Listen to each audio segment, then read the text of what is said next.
the Help Loves. Today we have an important guest with us, Ms. Stockett.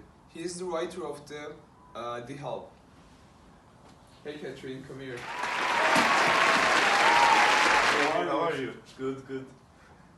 That's It's nice seeing you. It's nice seeing you. Thank you.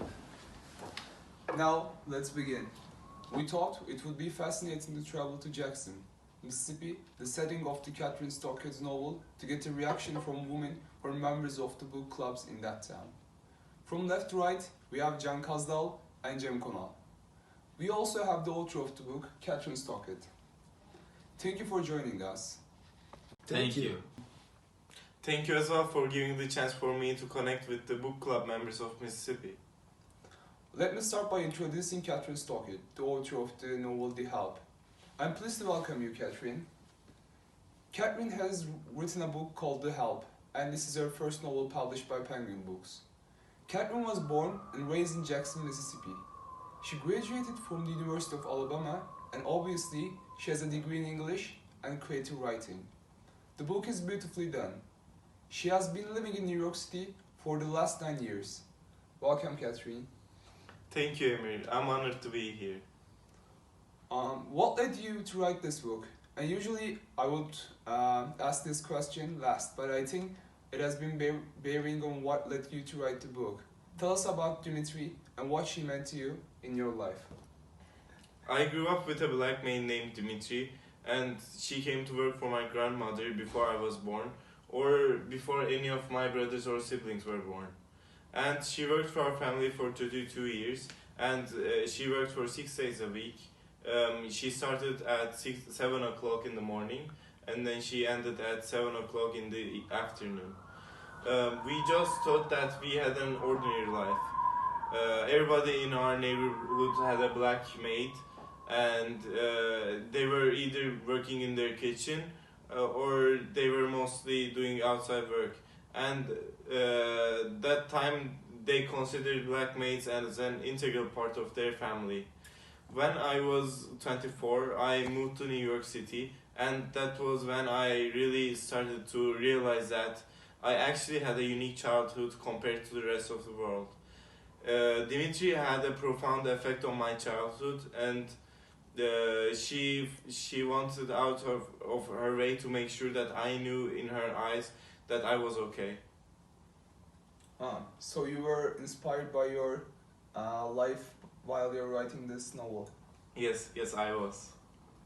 At this point, I want to ask, who was your favorite character in this novel and why? This question is also for the book club members of the Mississippi. Yeah, that's a good question. My favorite character in the novel was definitely Minnie, because Minnie is trouble. I like to think of her as a loaded gun. She's short, she's sassy, and she's consistently mouthing off to whatever comes to her mind and whatever she's thinking of. What Minnie is thinking is what Minnie is saying. So, as you can imagine, she spends a good portion of her life getting fired, and she works for a white woman named Celia. And Celia is just doe-eyed and not stupid, but she is also extremely naive. And she grew up in a place called Sugar Ditch, Mississippi, and she wears light clothes and low-cut sweaters.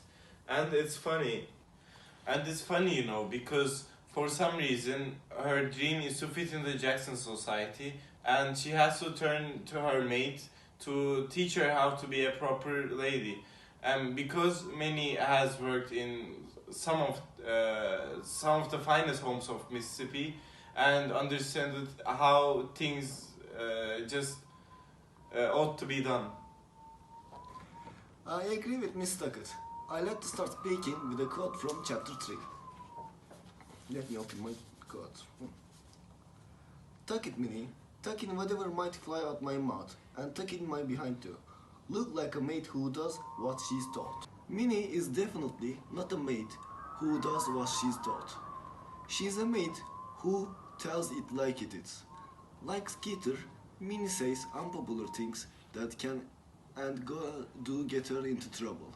Unlike Evelyn, who sometimes says things she doesn't want to do just to keep out of the trouble, Minnie refuses to be treated like an object. She asserts herself continually as a person with views, preferences, and strong voice to make them known. This attitude clashes with what her mother tried to teach her. Now I am going to read another quote from chapter 3. I saw the way my mama acted when Miss Woodrow brought her home. Oh yes, Mammy, no, Mammy. I sure do thank you, Mammy. Why I got to be like that? I know how to stand up to people. At first, Minnie weaves telling her story to Skeeter as being in opposition to her free speech. She says that, what am I doing? I must be crazy giving a white woman the sworn secrets of the colored race to a white lady. Feel like I'm talking behind my own back. Minnie is ahead, and not without reason, that the facts revealed with simply provide information that can be used against her and the others. But it's implied that she eventually comes to realize that the book can be the ultimate act of speaking out, her opportunity to let it all out. She also realizes that danger involved in this. If the help were a tragedy, Minnie's mouth will be her tragic flaw. But the help ends happily, although Healy ensnares Leroy to attack Minnie by making sure he knows he was fired because of his wife. Minnie escapes and finally decides to leave him for good. For me, even though I love Minnie, I can't say that she is my favorite character. My favorite is definitely Skeeter. Skeeter is a very vulnerable person that feels sorry for ethnic minority groups. This thought or feeling of her is portrayed more and more strongly in each chapter, and it shows that she is against the bigotry towards black people. She can be considered as a very empathetic person, and she doesn't think that racial segregation is right. I remember a quote from the book. Do you ever wish you could change things? It was one of the first parts that I saw the vulnerable side of her and was instantly hooked to her personality. I love Skeeter so much as well, and I think that she allows us to see the whole picture of the book and understand the themes in it, such as segregation. We already know the position of Miss Stockett about the segregation during the 60s in Jackson, Mississippi. I want to ask our guests from the book club what they think about the grave injustices, misperceptions, and extremes of racial attitudes during the era of segregation in the Southern United States. Let's see what our book club members think about this question. Oh, that's a really nice question, Emir. Thank you. In this book, I argue that our tacit agreement to separate along lines of the race and class means that the experience and privileges of American citizenship typically vary greatly, depending on what side of the race or class line you are born on. Sometimes the political, social, and economic dividing lines that separate us are quite stark. Usually, the race and class lines that divide us are not so clearly drawn. But most Americans experience forms and degrees of separation. Racial segregation is still pervasive, and class segregation seems to be an accepted norm. It is extremely unfortunate and saddening to see people discriminating each other just because of their skin color. The racial inequality and segregation at that time period was at a level that violence was met as a form of control towards African Americans. To this day, there has been improvements to the attitudes and the injustices start to disappear. However, instances of violence are still apparent. Police brutality against African Americans we hear on the news show that we still have some progress to do. I agree with you, John. The racial segregation, especially in the 1960s, was horrible. We should support a country that no intersectional discrimination takes place. Lastly, the book club members, have you got any questions to Mrs. Stockett? Yes, certainly. Hello, Kid Stockett. Firstly, thank you for inviting us. We are delighted to be able to discuss the help with you. One of the questions that I had was, how has it been received in the south part of US amongst both the black population and also the white population? Has there been any feedback on what the black community thinks about it, given that it is written by a white woman? It is firstly important to state that Mississippi is really different than what we think of it. It's a very largely populated, large place, and people living there have a diversity of opinions. And I must state that I could never speak on the population as a whole, because individuals approach me and they tell me how they feel about the book, and luckily, usually they don't approach me unless they like the book. Fortunately, the ones that don't like the book keep it to themselves for the most part. African Americans that reached out to me stated that they liked the help because they were once the help.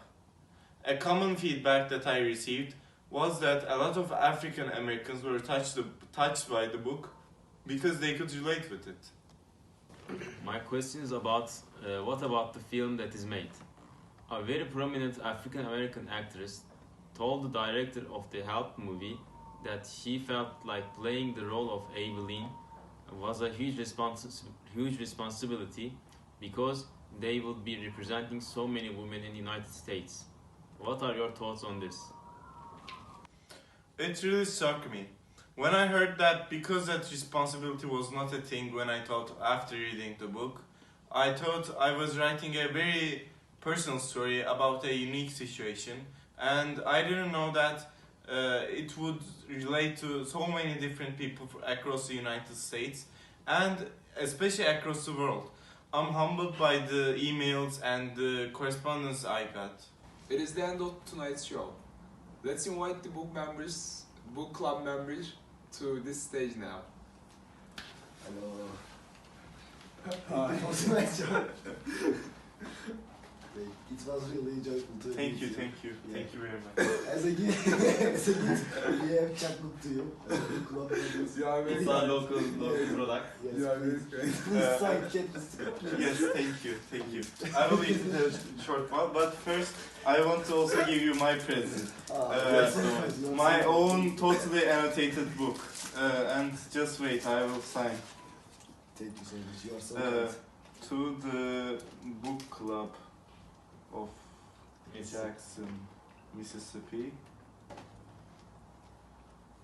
To John and Jem, right? Yeah. To John and Jem.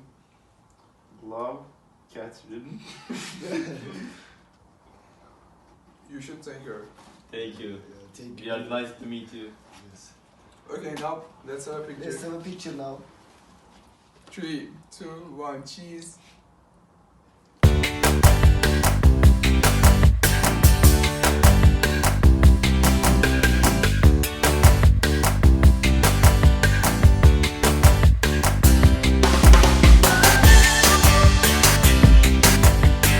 Hello everyone, The Help is available in every bookstore around the world and around the US, and you can just buy your copy. And if you want to watch the movie, if you haven't yet, you can just go to www.emirpolat.com to watch the film. It's now exclusively there online, and we will provide you the trailer of it.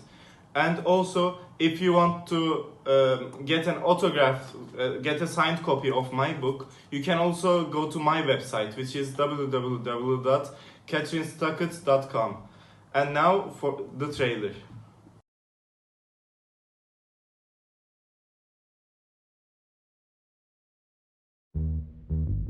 Sorry I'm late. We didn't ever think you'd leave Ole Miss. It does take 4 years, Jolene. I got a job today, writing for the Jackson Journal. Great. You can write my obituary. Charlotte Phelan, dead. Her daughter, still single. this dress look homemade? I reckon when you finish it won't. Thank you.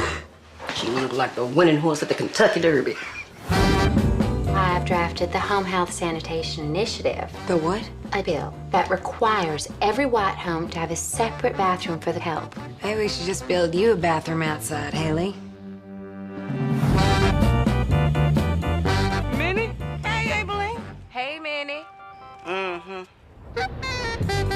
These women raise white children. We love them and they love us, but they can't even use the toilets in our houses. Minnie, are you in there? You are fired! You said to write about what disturbs me, particularly if it bothers no one else. I'd like to write something from the point of view of the help. I want to interview you. No maid is ever going to tell you the truth. That's a hell of a risk to take in Jackson, Mississippi. Courage isn't just about being brave. It's about overcoming fear and daring to do what is right for your fellow man. What changed your mind? God.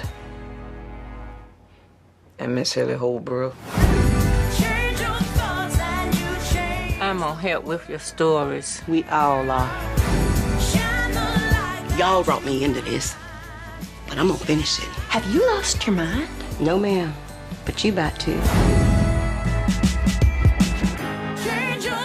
It's quite scandalous.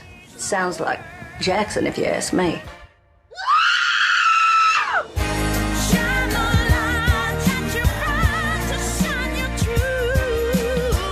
You tell Abilene. Do I have plans for her?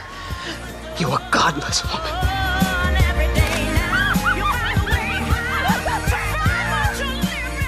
We gonna done it now.